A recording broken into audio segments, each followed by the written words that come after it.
Stave 10, a favour. The introductions made and Marley's ghost brought up to speed. The spirit tried to think of ways in which to intercede. It's tricky, I can tell you. Purgatory and its rules. You can't do this, you can't do that. They play us all for fools. Hello. You say this woman is hard-hearted and obsessed. Oh, she's Mrs. Misanthropic. You can trust us. She's the best, said little Dickens. You know, I just might have the clout. Can't do the deed myself, of course, but still could source it out. The ghost began to glow. I have 3 friends, and we're quite tight. I see them only once a year at midnight. That's tonight. They'll take this awful shrew of yours to see her Christmas past, her Christmas present, then to seal the deal, her Christmas last. But how will all this Christmasing about do any good? The artful dodger blurted out. The harpy's made of wood. Mon cher Dodger, the Duke declared, leave well enough alone. Remember how a gentilhomme is careful with his tone. Quite true. Respect your betters, boy, the ghost agreed. Goodbye! And flew, despite metallic fetters, through the Gallic sky. Stave 11, a little off the shoulders. For all of those condemned, it was a most uneasy night. Concessionaires began to hawk their wares at dawn's first light. These public executions had become spectator sport, with crackerjack and bobbleheads and tat of every sort. La guillotine was home, so visitor had never won. The score was always number of unfortunates to none. The fatal atmosphere unnerved the steadiest of men, not least your humble servant, as he quails to dip his pen.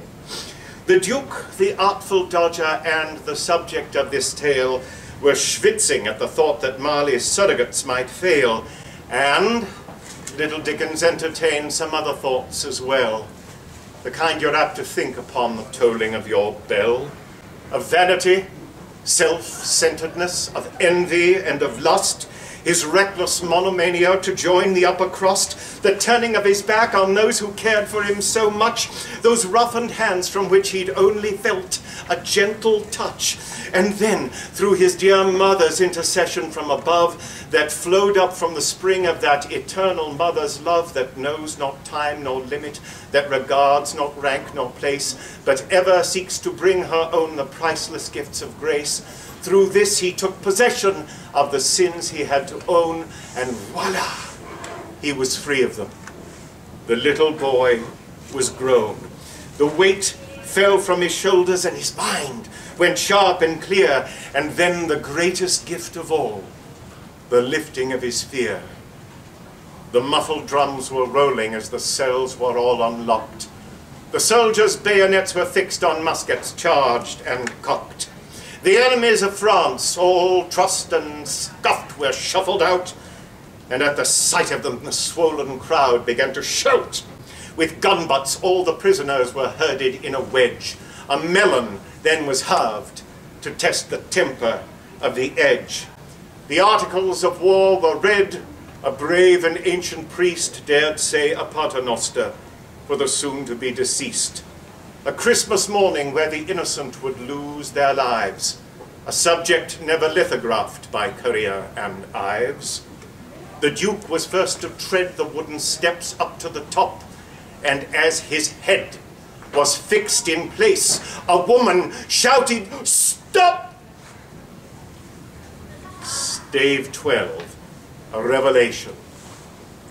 A coach and 6 was cantering along the Dover coast, its occupants all bantering, attended by a ghost. At length it came to rest beside the rude but tidy hut that one of them knew well. The merry barking of a mutt drew forth the lumpen occupants, none other than the 2 who'd raised him from the cradle, and they might have had a few. "I love you, Mag and Fred," said little Dickens, choked with tears. "I left you so abruptly after all those weary years. You cared for me so tenderly and raised me as your son. I hope you can forgive me for the callous things I've done." "We love you like our own," cried Mag. "Oh, little Dickens mine. Although I must agree, you was a proper little swine." The company went in and shared good fellowship and pie, and then an object caught the Duc de Nonchalant's keen eye, preserved within a frame, much like the relic of a saint, and hung upon a wooden wall that clearly wanted paint. There loomed a square of cotton cloth. "Madame," the Duke exclaimed, "please tell to me the history of that which is there framed." "Ah, it's little Dickens' nappy from the day we brought him here," so sniffled Mag, who went quite sentimental with her beer. "He was a little Dickens, thus his name, my lord, but then I always wondered why it was embroidered with an N."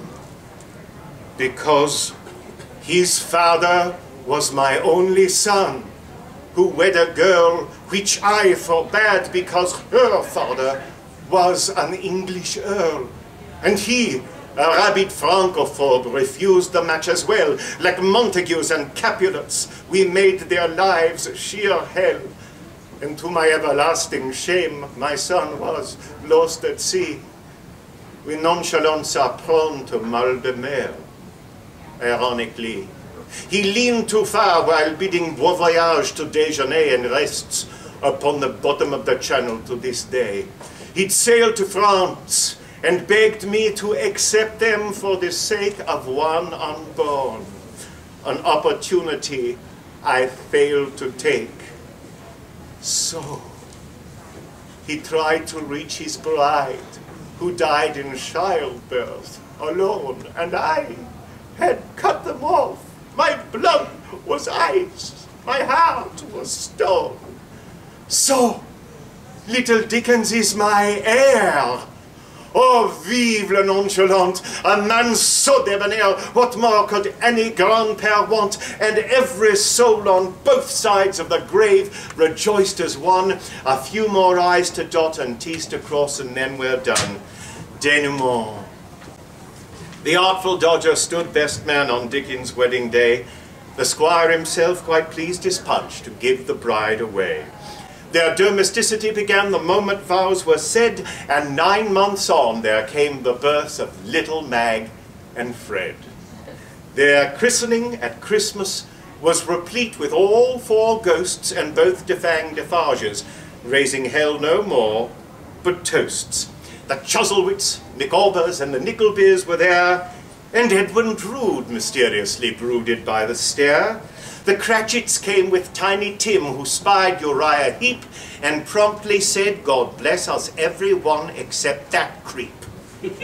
And Scrooge played Father Christmas, and he gave out sweets and toys, and Mr. Pickwick skated with the pocket girls and boys. The music swelled, and people capered jolly reels and jigs, the whole affair prepared and catered by the Fezziwigs.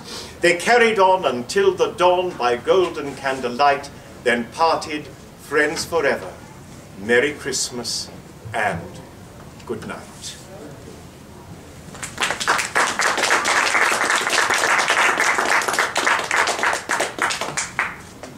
And we're clear. Thank you very much. You were a wonderful audience. I really appreciate that. You can see this on YouTube later today. Anybody wants to buy some books? That's why we're here. Come on up, Kevin and I will sign them.